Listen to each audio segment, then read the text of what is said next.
Part 1: The Awakening. It was a sharp jolt.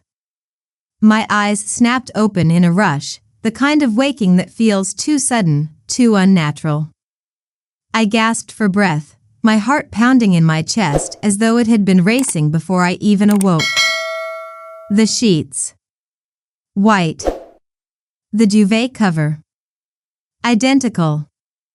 The familiar decor, the room around me, it all felt like déjà vu. This wasn't right. The edges of reality felt blurry. Wasn't this the hotel? The one where Jason and I stayed last time? But that couldn't be. That life, those memories, they felt like they belonged to someone else. And yet, I couldn't shake the overwhelming sense of recognition. This was the place where everything went wrong. My mind raced back. It was supposed to be a normal day, a day that would mark the beginning of the rest of our lives, Jason and me. We had arrived here the night before, determined to make sure I was ready for the grad school entrance exam that would set the course for my future. A precaution. We'd booked rooms well in advance, planning for everything down to the last detail. Jason had even stayed in the room next door, in case anything went wrong. But something did go wrong. I remembered how I had always been the early riser, the diligent student who prided herself on preparation. So why had I overslept? Why had I missed the exam? It was one of the most important days of my life, and I had failed. The moment I woke up, I knew. I knew the test was long over. The exam center was a good 30 minutes away, and I hadn't even stepped out of the door yet. Panic gripped me, my mind a whirlwind of confusion and regret. How had I let this happen? How had I been so careless? The weight of it all crushed my chest. I had tried calling Jason, but of course, the phone had no answer. I didn't need to hear his voice to know what had happened. He'd gone to the exam center without me. Jason had assumed I was already there. After all, why wouldn't I be? We had planned everything. I was supposed to be prepared. As the clock ticked, I sank into despair. I thought it was all my fault. I was the one who hadn't woken up. I was the one who hadn't set my alarm correctly. Tears welled up in my eyes as the gravity of my failure became too much to bear. But then, as I was curled up on the bed, Jason appeared in my mind again. He was always so calm, so composed in the face of things that seemed like disasters to me. He had always told me everything would be okay, that failure wasn't the end. But there was a coldness in the way he said those words. It didn't matter, though. I was too crushed to think about it then. And yet, as I lay there, defeated, I realized something.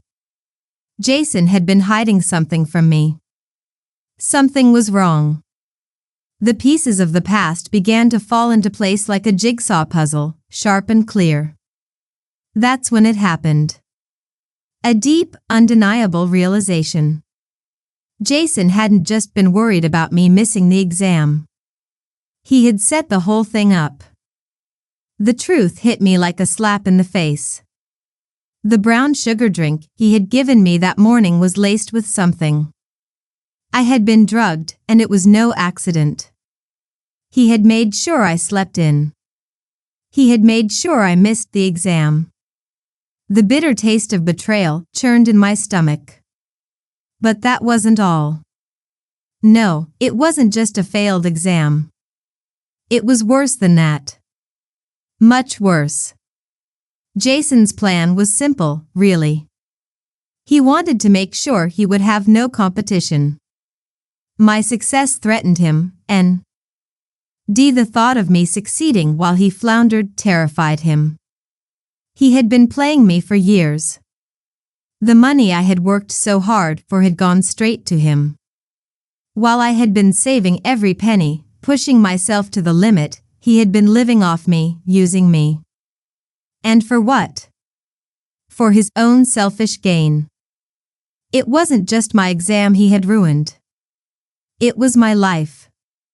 The more I thought about it, the more my hatred for him grew. Jason had manipulated me in ways I hadn't even realized. He had used me for everything I was worth. And when I had nothing left to give, he tossed me aside. Just when I thought I couldn't feel more betrayed, the world threw another twist my way. My phone buzzed. There were 2 missed calls from Jason.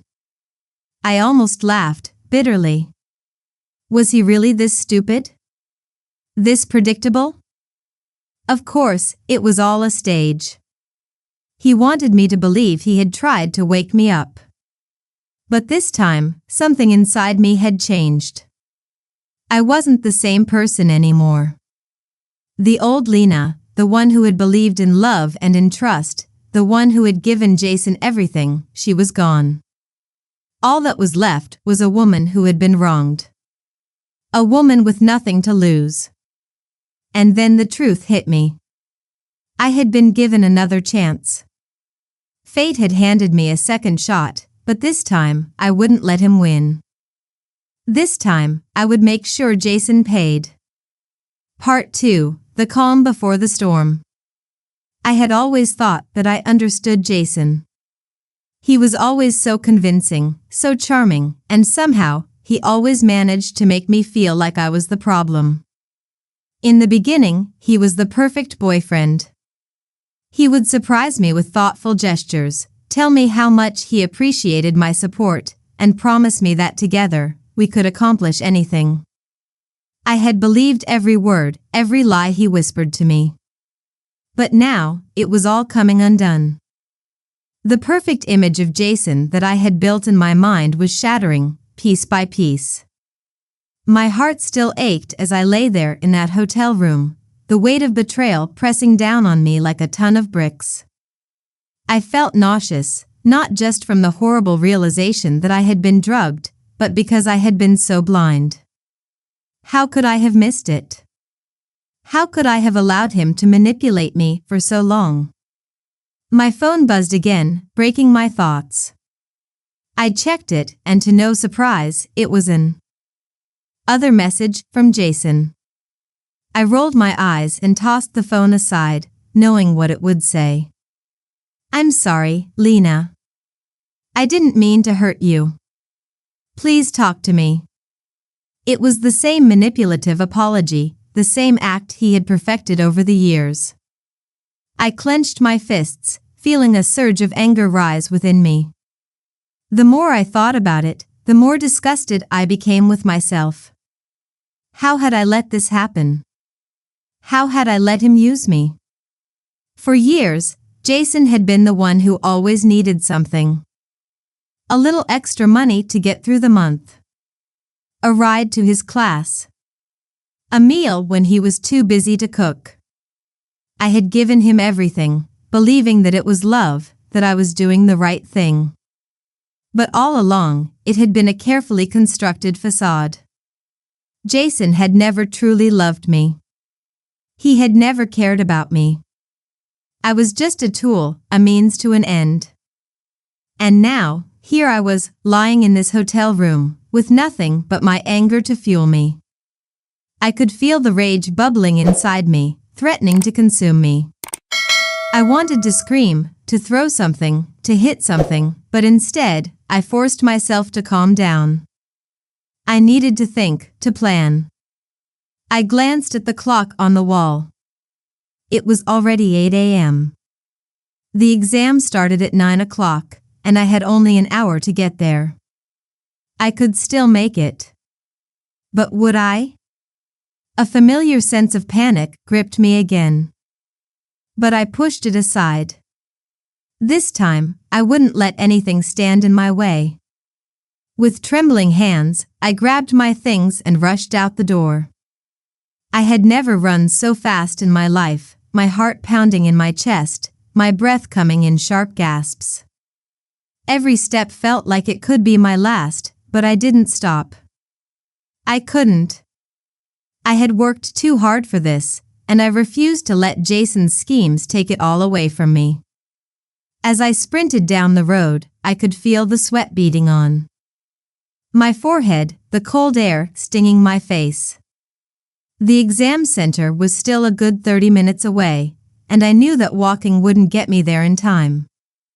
But running, if I ran fast enough, I might make it. I didn't think. I didn't hesitate. I just ran. My legs burned, my body screamed for me to stop, but I ignored it. I had to get there. I had to make it. I had to prove to myself that I was strong enough to overcome this. And if Jason thought he could ruin my life, he was wrong. I would not let him win. The exam center finally came into view, and my heart skipped a beat. I was going to make it. I could feel the relief washing over me as I pushed myself harder, the finish line just ahead. 8:44 a.m. I had made it. As I rushed into the exam room, I caught sight of Jason. He was standing at the front of the room, looking smug, as if he had already won.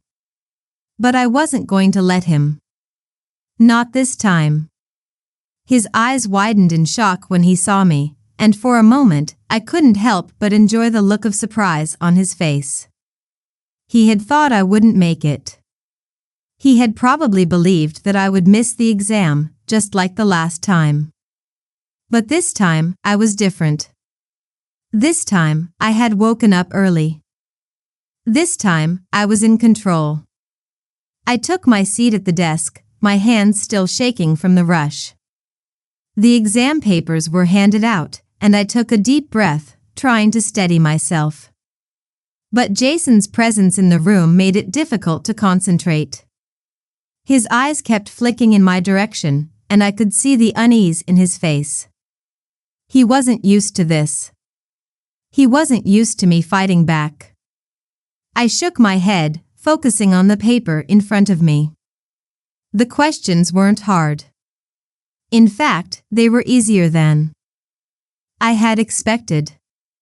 But I knew it wasn't just about the exam anymore. It was about something much bigger. It was about taking control of my life again. As I worked through the test, I could feel Jason's gaze on me. It was like a weight pressing down on my shoulders, but I refused to let it distract me. I had worked too hard for this moment. I wasn't going to let him ruin it. Finally, I finished the exam and handed in my paper. I packed up my things, but before I could leave, Jason stormed over to me, his face twisted in frustration.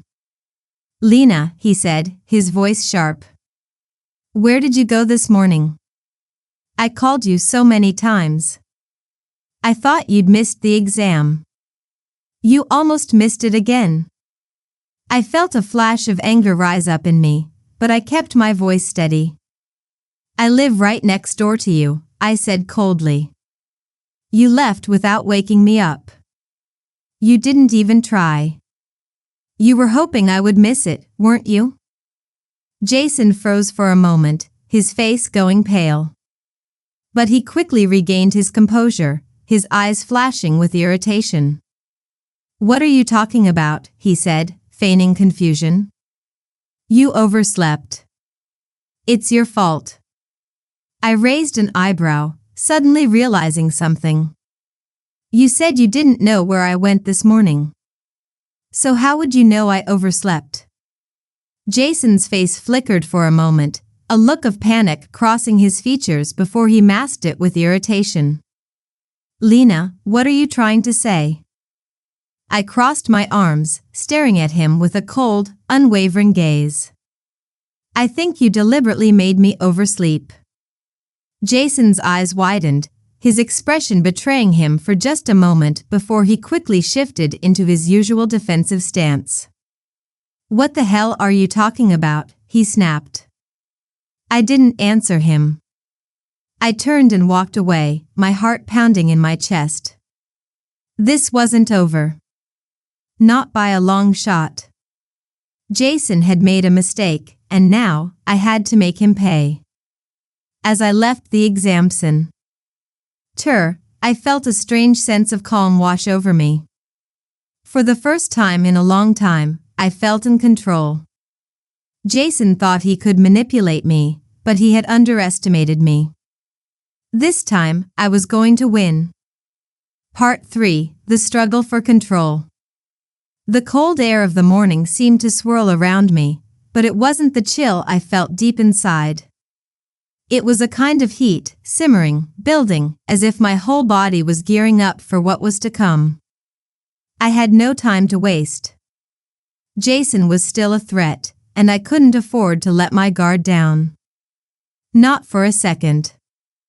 As I walked back to the hotel, I kept my eyes on the ground, my mind racing with all the possibilities. I thought about Jason. His face twisted with frustration when he realized I had made it to the exam on time. His anger had been palpable, but beneath it, I could sense something darker. Something far more sinister. Jason was afraid. And that fear? It was a signal. A weakness. But I had to be smart. Jason had already shown me what he was capable of. He was manipulative, deceitful, and calculating. I had to stay 2 steps ahead of him. If I let my emotions get the better of me, if I reacted rashly, I would lose. The game had changed, and I had to adapt quickly. I stepped into the elevator, my reflection in the polished metal doors catching my eye. For a moment, I didn't recognize myself. The woman staring back at me had a coldness in her eyes, a sharp edge to her expression. She wasn't the naive girl who had trusted Jason. She wasn't the girl who believed in love. She was someone new, someone who had learned the hard way what betrayal looked like. The elevator dinged, and I stepped out to the floor of the hotel. I was alone now, but the sense of unease lingered. Jason would be trying to contact me again, I was sure of it. He was too used to getting what he wanted, too accustomed to me always being there, always ready to forgive. But I wasn't going to make it easy for him this time. I reached my room and tossed my bag onto the bed, running a hand through my hair. I needed to think clearly. I needed to make a plan. Jason had messed with the wrong person. I had been a fool in my past life, a fool to have believed in him. But this time, I was going to make sure he paid for what he had done.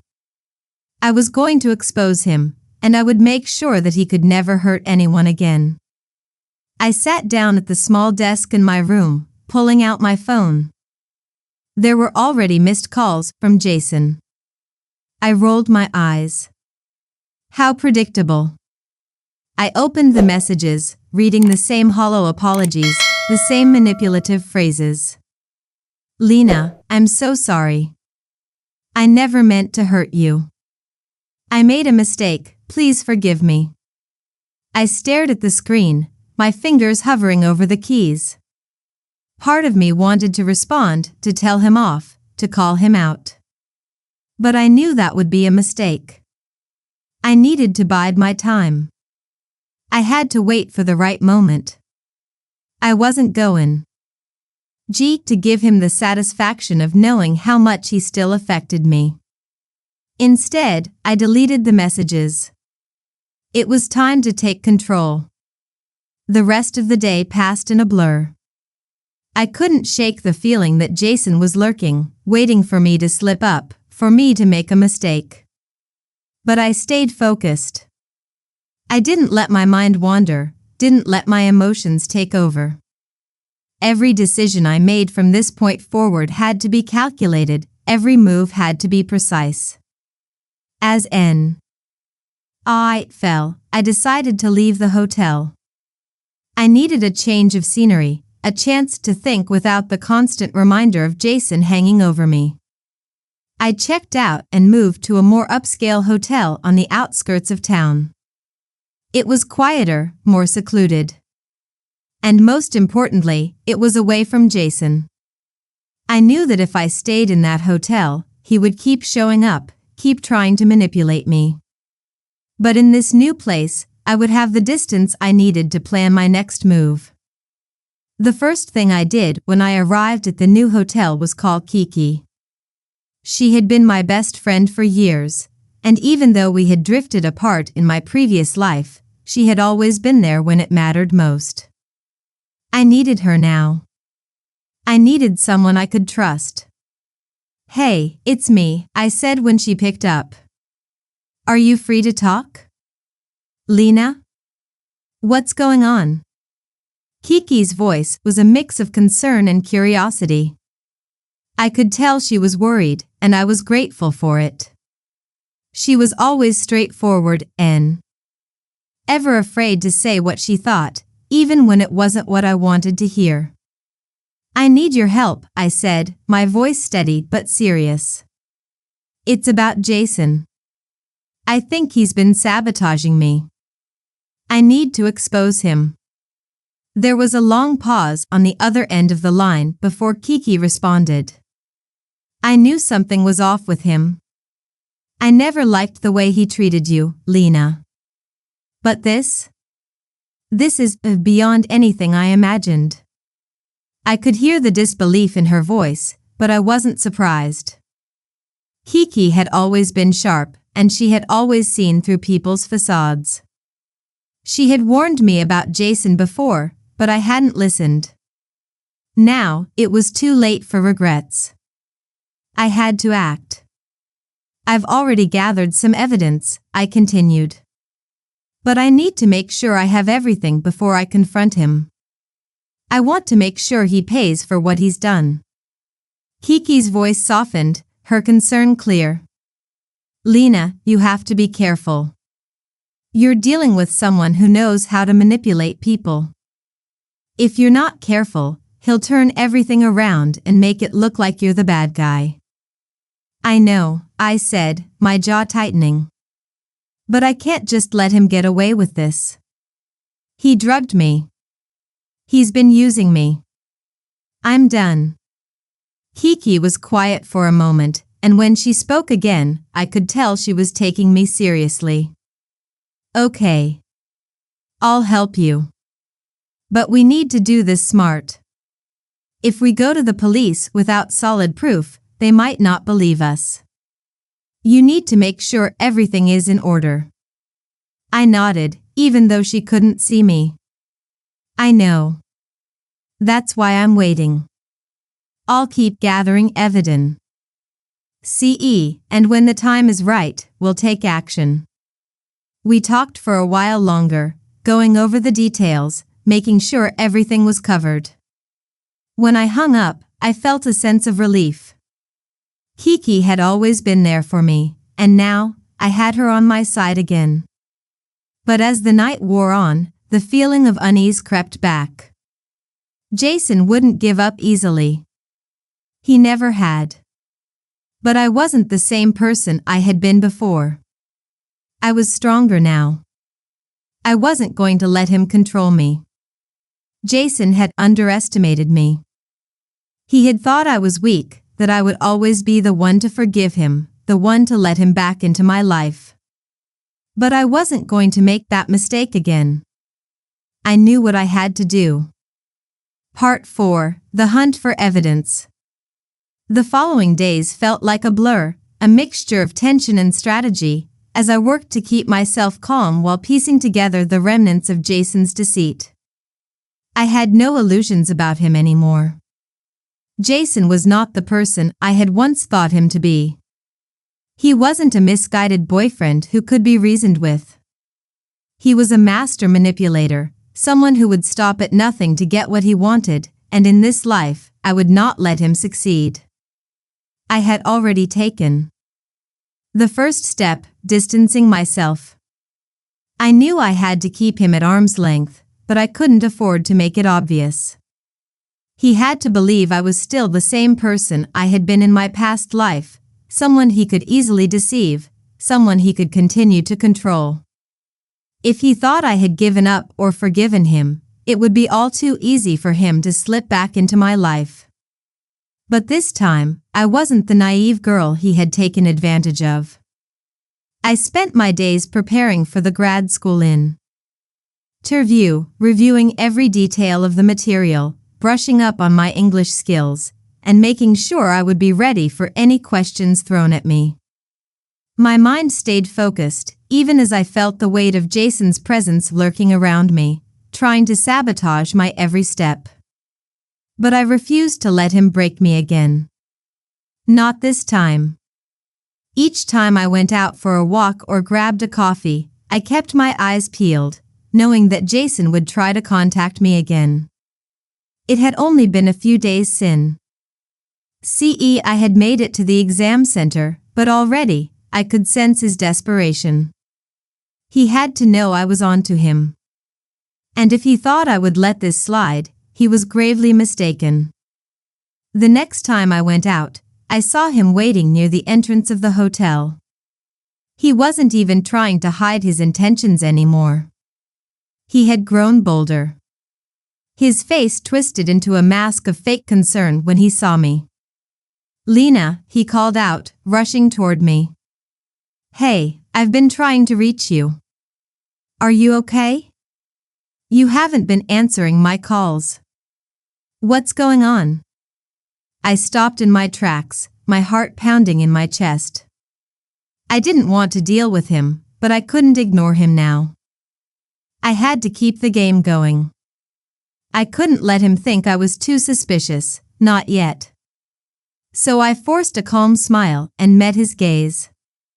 "I'm fine, Jason," I replied, my voice even, though I could feel my anger bubbling just beneath the surface. "I've just been busy with studying. You know how it is."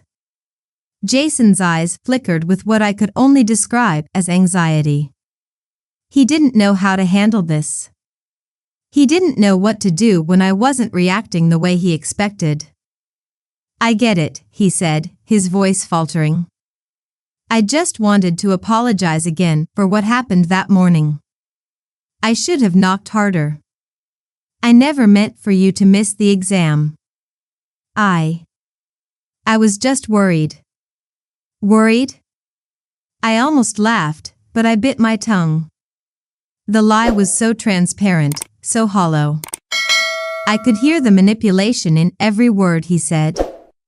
He was trying to make me feel guilty, trying to make me feel sorry for him. But it wasn't going to work this time. I wasn't going to fall for his charm again. "I don't need an apology, Jason," I said, my tone crisp and final. "You don't have to pretend. I know what you did." His face froze for a moment, and I saw a flicker of panic cross his features before he masked it with a forced smile. "What are you talking about?" I took a step closer to him, lowering my voice so only he could hear. "I know you drugged me. I know you made sure I missed the exam. You wanted me to fail. You wanted me out of the picture so you could get ahead." Jason's eyes widened, but he quickly regained his composure. "Lena, don't be ridiculous. You're just upset because you overslept. That's all. You're imagining things." I clenched my fists at my sides, my nails digging into my palms. "I'm not imagining anything. I'm not stupid. You think I don't know what you've been doing to me all these years? Using me, manipulating me, and treating me like I'm nothing. But I'm done, Jason. I'm done letting you control me." Jason took a step back, his eyes flashing with something I couldn't quite read, fear, maybe. For a split second, I saw the real Jason. The scared, broken man who knew his time was running out. "Lena," he said, his voice softer now, almost pleading. "Please, just forget everything. Let's start over. We can move on. I'll make it up to you. We'll make it work. We always do." I shook my head slowly. No. It's too late for that. You've made your choice, and I've made mine. With that, I turned in. D walked away, my heart pounding, my thoughts racing. I had to stay calm. I couldn't let him see how much his words still affected me. I was no longer that weak, gullible girl. I wasn't going to fall for his lies again. The next few days passed in a blur of preparations and tension. Every time I stepped out, I was on high alert, knowing that Jason would be trying to get to me. But I remained focused. I stayed on track, doing everything I could to make sure I was ready for the interview, for the next stage of my life. But the more I thought about it, the more I realized that Jason wouldn't stop. He wouldn't let me go so easily. He would keep coming after me, trying to manipulate me into doing what he wanted. He was obsessed with controlling me. And I had to make sure he couldn't. I needed to gather more evidence. I needed to make sure there was no way he could wriggle out of this. The next time I saw him, I made sure I was prepared. I had learned from my mistakes in the past. Jason was careful, calculating, but so was I. I had been watching him closely, studying his every move. Every time he tried to manipulate me, I made sure to document it. Every text, every call, every moment where he slipped up. I was gathering everything I needed to take him down. But I couldn't rush it. I had to wait for the right moment. I had to make sure that when I confronted him, he wouldn't be able to deny it. Part 5, The Final Reckoning. The days leading up to my grad school interview were the longest of my life. I spent hours preparing, reviewing the material, and making sure I was ready for whatever was thrown at me.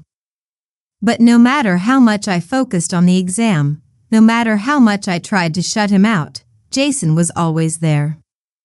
His presence loomed over me, a constant reminder of the betrayal I had endured. He still called. He still texted.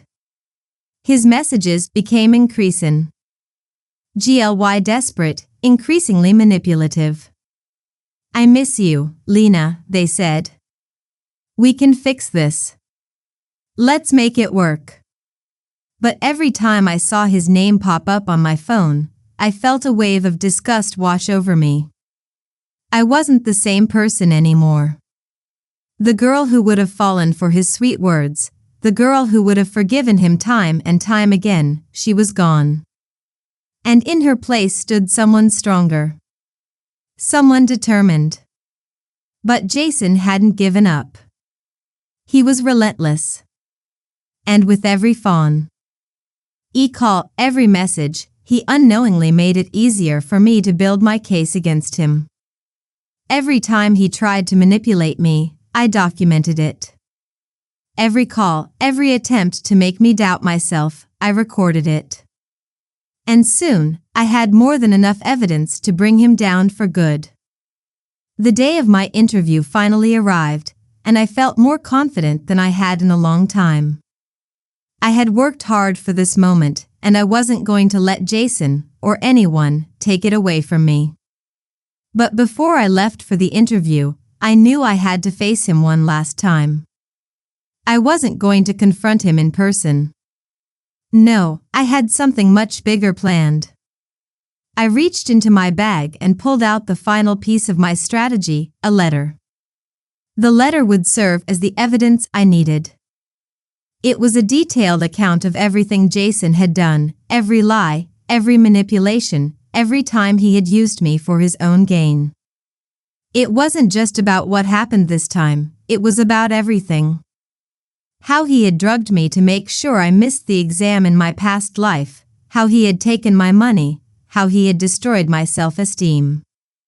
I included screenshots of his manipulative messages, recordings of his calls, and even the evidence of the drug he had laced my drink with. I had kept it all. N.D. Now, I was going to make sure the world knew what kind of person Jason Shin truly was. I sat down at my hotel desk and typed out one last message to him. Jason, I'm done. I'm not the person I was before. I won't let you control me anymore. I have everything I need to expose you. You won't get away with this. Don't ever contact me again. I sent the message without hesitation. And as I hit the send button, I felt a weight lift from my shoulders. For the first time in years, I felt free. IKN. Jason would try to fight back. He would probably try to manipulate the situation, lie his way out of it. But it didn't matter. I had the truth on my side. And that truth would be enough to bring him down. As I left for the interview, I felt calm, almost detached from everything that had happened. I had taken control. I had rebuilt my life. And now, it was time for the world to see who Jason truly was. The interview went smoothly, as expected. I was confident, prepared, and ready for any question thrown at me. I knew I had worked hard for this, and I was determined to succeed. There was no more room for doubt. No more room for fear. I had faced my demons and come out stronger on the other side. As soon as the interview ended, I checked my phone. There were dozens of missed calls from Jason. I didn't even bother listening to them. I had already moved on. I had already won. It wasn't long. Before the results came in. I had made it. I had been accepted into my dream grad school, scoring top marks in both the written and interview portions. For the first time in years, I felt like I had finally done something for myself, something that wasn't influenced by Jason's manipulations or expectations. But Jason wasn't done yet. He still tried to reach me, still tried to beg for my forgiveness. I blocked him. I didn't need to hear his lies anymore. It was over. A few weeks later, the story of Jason's betrayal broke. It happened faster than I could have imagined. I had made sure to get my evidence into the right hands, and the news spread like wildfire. Jason's manipulations were exposed for the world to see, the drugging, the lies, the way he had used me. It was all out there. And once it was, there was no way for him to escape it. Jason was arrested shortly after. The evidence against him was irrefutable. He had tried to manipulate the system, but the truth was too powerful. His manipulation, his lies, everything came crashing down around him. It was almost poetic. Jason had built his life on lies, on using people to get what he wanted. But in the end, it was the truth that brought him to his knees. And as I watched the news reports of his arrest, I couldn't help but feel a sense of justice. He was paying for what he had done to me, and to so many others. I didn't have to lift a finger beyond revealing the truth. Jason's actions had caught up with him, and there was nothing he could do to escape it. As for me, I moved forward. I focused on my studies, on building my future. The weight of Jason's manipulation no longer held me down. I was free. And for the first time in my life, I was building something that was mine and mine alone. Jason spent years in prison for his crimes. His future was shattered, and he became a cautionary tale for others. As I moved on with my life, I knew one thing for certain: I had learned my lesson. I would never again let anyone take advantage of me. I would never again be anyone's doormat. I had been reborn in this life, and I would never look back.